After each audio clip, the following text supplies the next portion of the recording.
Alors, qui n'a jamais rêvé de devenir indépendant du réseau électrique, de produire sa propre énergie, à soi, propre et gratuite?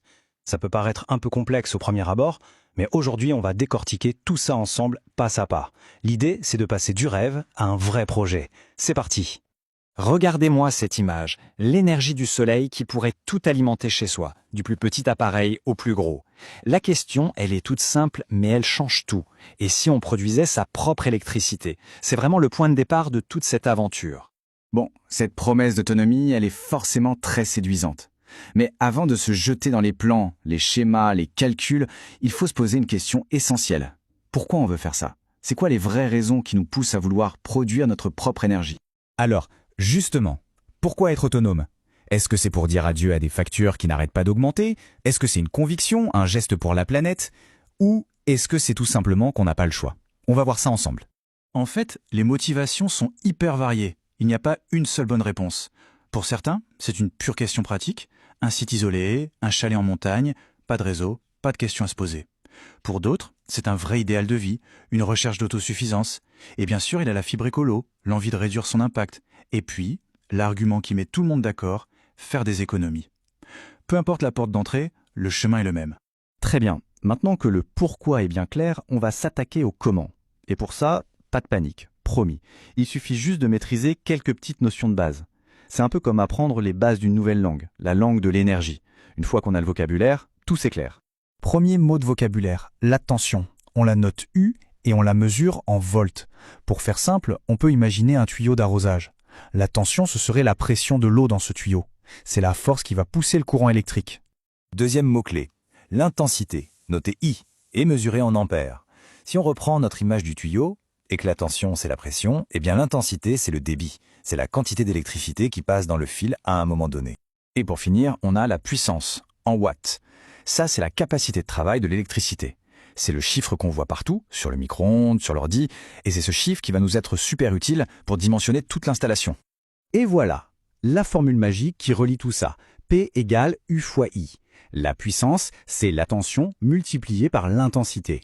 Cette formule, il faut vraiment la garder en tête, elle est fondamentale. C'est elle qui permet de tout calculer, de tout comprendre, de tout sécuriser. C'est notre boussole. Bon, comment on connecte nos batteries ou nos panneaux? Première option, le montage en série. C'est simple, on les met les uns à la suite des autres, à la queue leu. Le résultat, les tensions s'additionnent. Deux piles de 1,5 volts, ça nous donne 3 volts. C'est comme ça qu'on augmente la pression de notre système. L'autre option, c'est le montage en parallèle. Là, on connecte tous les plus ensemble et tous les moins ensemble. La tension, elle, ne bouge pas. Par contre, c'est la capacité, les fameux ampères-heure, qui s'additionnent. En gros, on augmente la taille du réservoir, l'autonomie du système. Comprendre la différence entre les deux, c'est crucial. Parfait. La théorie, c'est en place. Maintenant, on passe au matériel. Une installation solaire, il faut l'imaginer comme une équipe, avec 4 joueurs indispensables. Chacun a un rôle bien précis. Allons à leur rencontre. Et voici notre équipe de choc. En premier, les panneaux solaires bien sûr, ce sont eux qui récoltent l'énergie. En 2, le régulateur. C'est le cerveau, le gardien qui protège nos batteries. En 3, la batterie, notre réservoir d'énergie. Et enfin, l'onduleur qu'on appelle aussi inverter, lui c'est le traducteur, celui qui va rendre le courant utilisable pour nos appareils de tous les jours.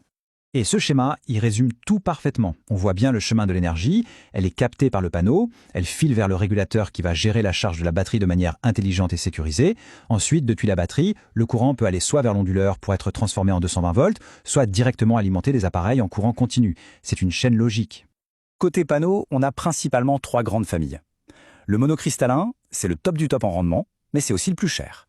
Le polycristallin, c'est un peu le bon compromis, le juste milieu entre le prix et la performance. Et enfin, l'amorphe. Moins cher, il marche même quand le ciel est couvert, mais il faut plus de surface. Le bon choix, il va dépendre de son budget, de la place qu'on a, et bien sûr, de l'ensoleillement de sa région. Ok, on connaît maintenant toutes les pièces du puzzle. Il est temps de commencer à les assembler. Dans cette partie, on passe vraiment du théorique au concret, comment on fait pour estimer ses besoins et choisir le bon matériel sans se tromper. Et tout par-delà, tous nos appareils ne sont pas logés à la même enseigne. Regardez la différence, c'est fou. Une ampoule LED, c'est à peine 6 watts. Un lave-linge, ça peut grimper à 2000 watts. La toute première étape, c'est donc de faire la liste de ce qu'on veut alimenter et d'estimer combien de temps par jour on l'utilise. C'est la base de tout le calcul. Allez, un petit exemple concret pour que ce soit plus parlant.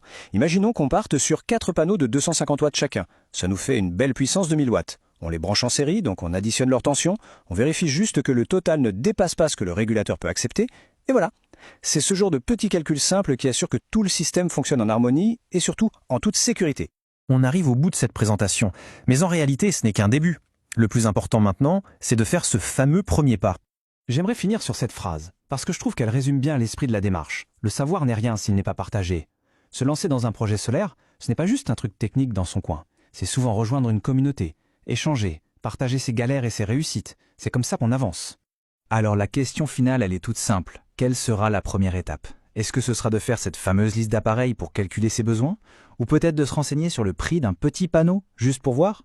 Il faut se rappeler qu'un grand voyage, ça commence toujours par un tout petit pas. Merci d'avoir suivi cette analyse, et maintenant, à vous de jouer.